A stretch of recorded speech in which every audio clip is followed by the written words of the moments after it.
All right, good morning, everybody, and thank you guys for your time this morning for jumping on for this interview. Today we have with us Dr. Terrence Bowers, who is the coordinator for the Norfolk Campus Student Center. We have Sky Kidd, who is a second-year digital artist major on the Norfolk campus, as well as a student worker with the Student Center.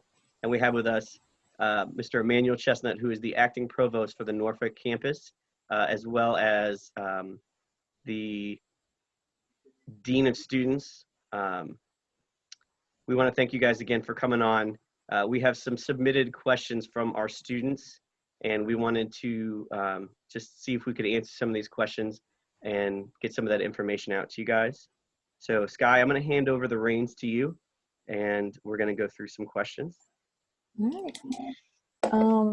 Thank you for joining us with for today. I really appreciate you taking your time out your busy schedule to kind of answer a couple of these questions that we have. More than welcome.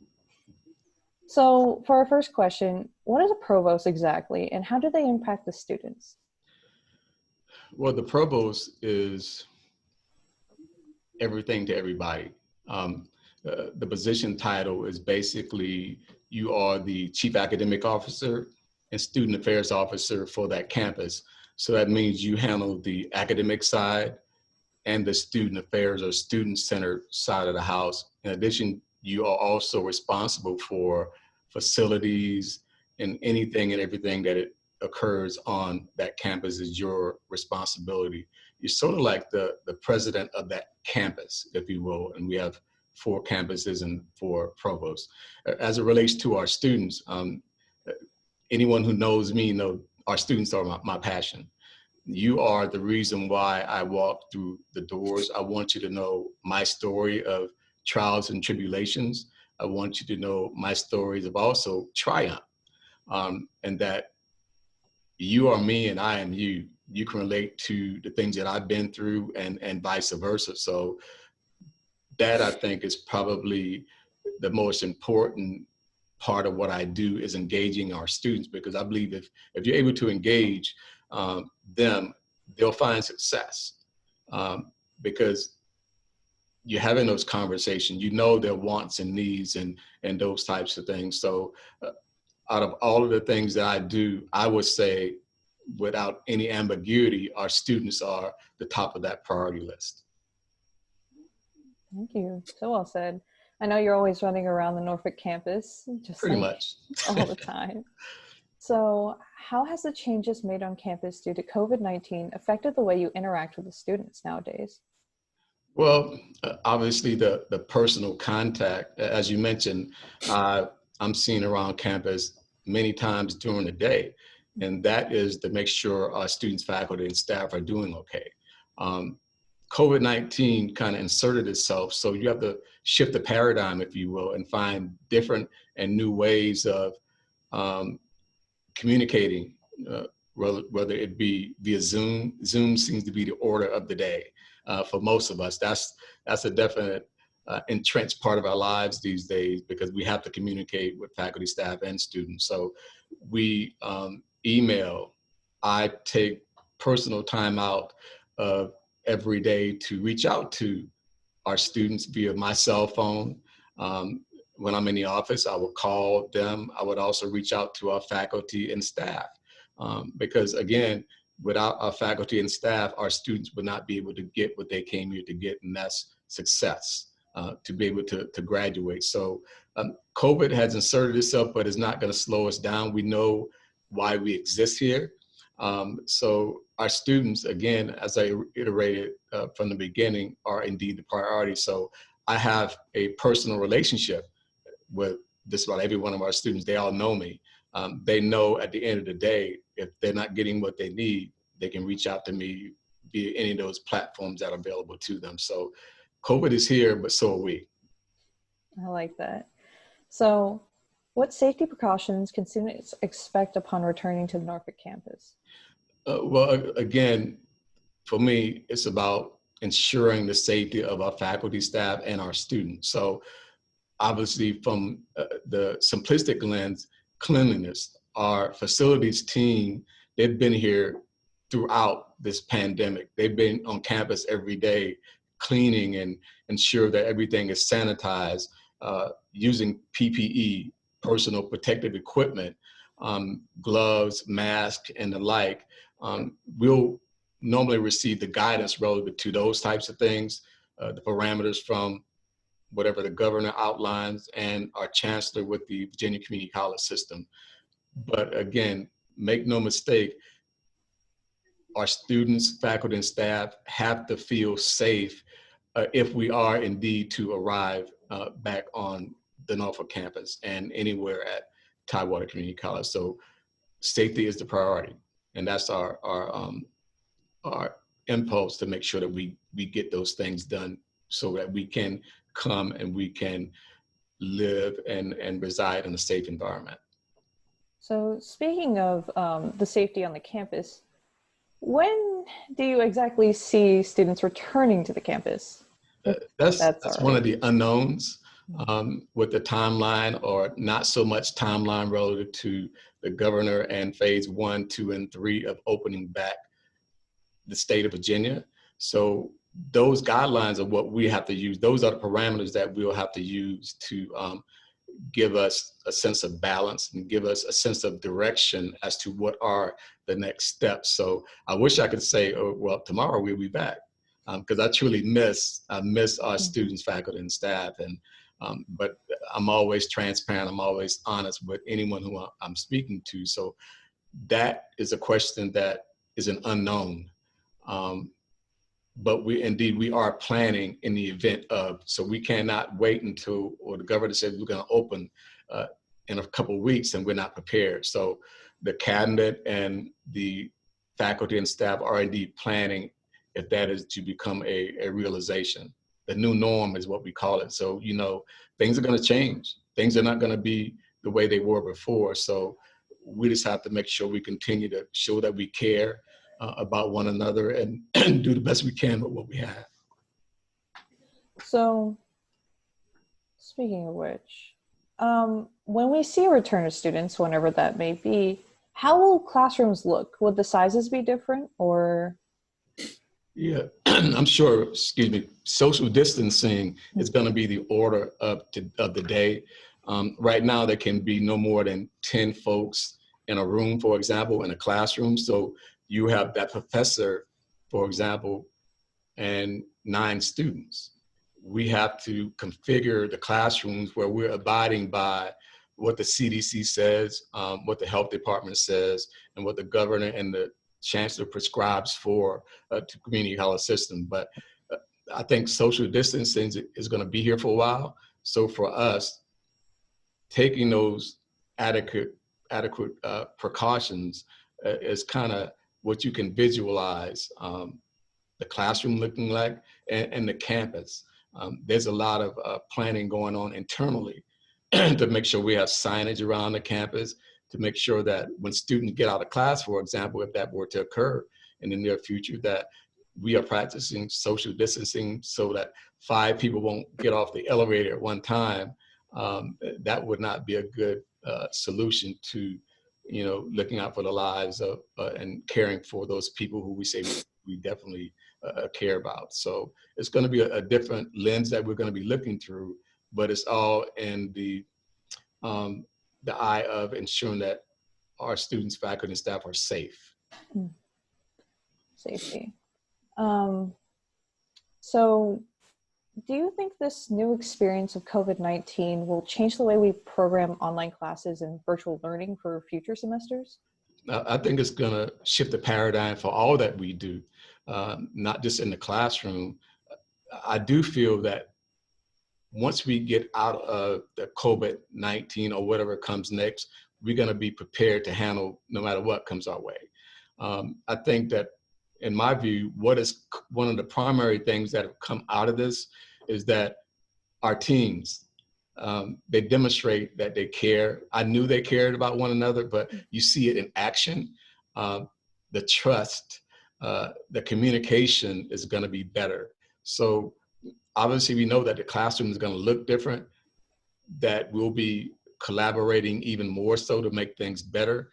But I think that the COVID-19 unintended concerns that arose made us a better institution. And as we move forward, we will be better than we were before we were confronted with COVID-19.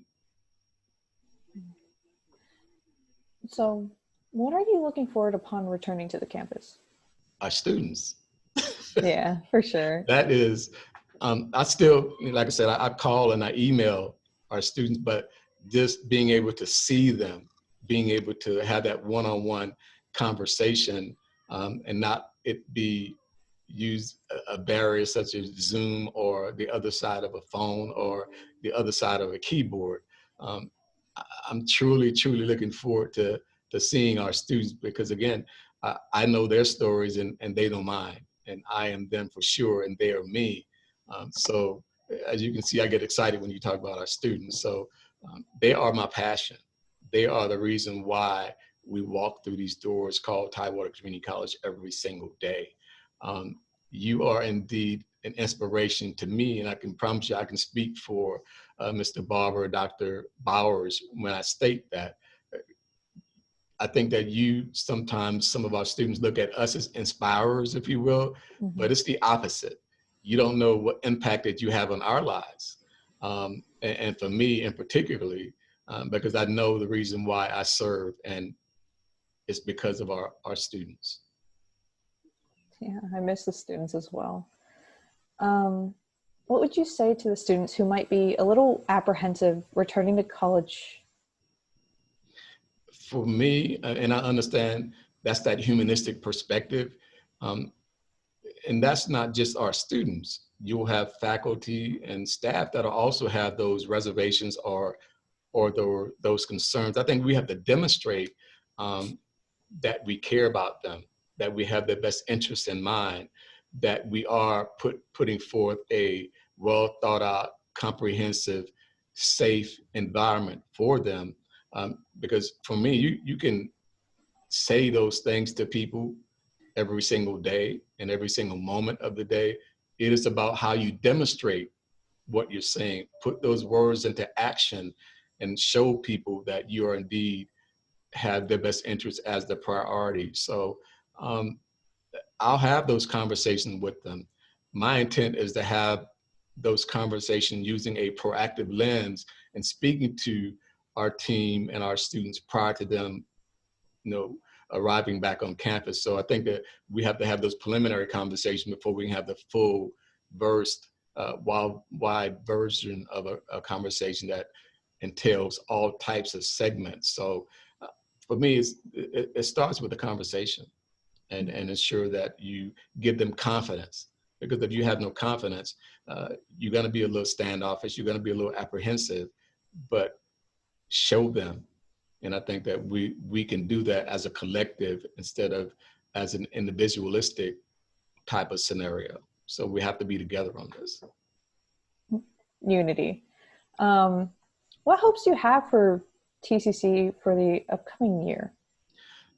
My hopes, and I'll reiterate, seeing our students are my hopes and dreams. And again, we had our virtual graduation or commencement ceremony on this past evening. I don't know if you got a chance to watch it, but it was phenomenal. I got chills seeing those students who I see every day, being able to call their names and being able to say, you did it. Being able to be so proud of them because they accomplished things where oftentimes they were told that they would not be able to. So I see from a future lens that we will be better. Collectively, we'll be able to unify via a central mission, a central vision, and a central purpose, but that our students will be able to come back and continue to pursue their hopes and dreams to make today better than the day before. And they are the drivers of the ship, if you will. Our students are why we exist at Tidewater Community College, because without our students, there would be no us. So I reiterate, you are me and I'm you. So whenever you are able to graduate, when you are able to accomplish those goals, from an academic lens, there's no, I guess, there's no price tag that you can put on that, because it's far beyond some expectations that they might have set for themselves. And I too am a first generation graduate, so I know how that feeling means. And it'll be with me forever, having my mom in the audience and being able to see me walk across that stage, knowing that I was able to pursue and persevere when it comes to math, because that was not my forte. My wife helped me get through it. But just being able to put this platform in place called higher education and make a better life for our students and their families, that's why we exist at the college. Looking on the bright side, what good do you see coming from this experience? Relationships and cementing of those relationships. And I'll continue to reiterate, our students, you are the prize that we keep our eyes on. Our faculty and staff, they are the pillars of what we bring to the table, a family type of atmosphere that is pervasive at the Norfolk campus. I do not want any student to walk on our campus and not feel that they are welcomed, that they are in part of a family unit, and that they count, and not just counting from a statistical data point view, that they count because my hopes are their hopes. Mr. Barber and Dr. Terrence's hopes are their hopes, and vice versa. So when you step foot on the Norfolk campus or anywhere at Tidewater Community College, I see us being a collective unit and welcoming everyone, no matter your background, no matter your financial status. It's making sure that you feel a part of something that is much larger than yourself. And after you leave these doors, you depart these doors called Tidewater Community College, that you'll go out there and with the mindset that you can change the world if you just believe, because we believe in you. Mm-hmm. Thank you so much. Is there any final thoughts that you have, or any announcements that you'd like to share with the students or staff? I'd just like to kind of reiterate some of the things I stated before. First of all, students, I miss you. My hopes are that we'll be able to see you sometime in the near future. But please be safe. COVID ID, coronavirus, whatever frame that you use in looking at this pandemic, what counts is you and what you do from this day forward. But the priority has to be that you must be safe.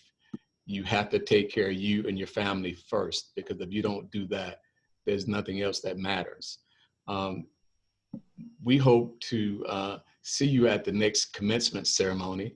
All those who are preparing to graduate, aside from those who graduated on yesterday evening, which some who did the virtual graduation will also be able to participate in the hopefully Ted Constance convocation TCC graduation ceremony. But my parting words will always be to our students, to our faculty, to our staff: know that you are cared about. Know that you are the determiners of what your fate is going to look like. You can never allow society, and you can never allow any circumstances to define who you're going to be. It's up to you to make that difference. It's up to you to write your story. And I will say, as I mentioned many times, don't just let your story be, let your story become. Make sure when you compose your story that this is indeed the best story ever told. Make sure you make that New York Times bestseller list, because that is who you are. We believe in you, we love you, and we want nothing but the best for you. Take care of yourselves and one another. Those are my parting comments. Thank you so much for answering these questions with your very powerful and inspiring answers. We really appreciate it. Thank you, Sky. You should go into multimedia communications and broadcasting. That's just my view. I'm biased because I love you, but I think that you have the talent to do anything that you want to do. So just believe in yourself, and don't let the sky limit you. because you can only mimic yourself. But Thanks. that was pretty good, wasn't it? Yeah, it was. It was. It just popped into my head like that. But just know that we care about you and your fellow students and want nothing but the best for you. So with that said, I'll turn it over to Sky. Well, I thank you guys both for coming on. Provost Chestnut, I know that the student body shares your sentiment of missing the contact and the relationships. We've been getting a lot of responses via social media, especially about our initial post for this. Quite a few misuse showing up on there. So as much as you're missing the students, they're also missing you. For sure. So we thank you for your time coming out this morning. Sky, thank you so much for representing the student body. I feel you did an excellent job. And I think that the students and the faculty and staff would get a lot of good use out of this interview, a lot of great information. So I thank you both once again, and I hope you guys have a wonderful week, and we will touch base with you guys, hopefully, and see you guys very soon. Hey, you guys take care. Thanks, Sky. Great job. Thank you. Thank you, guys.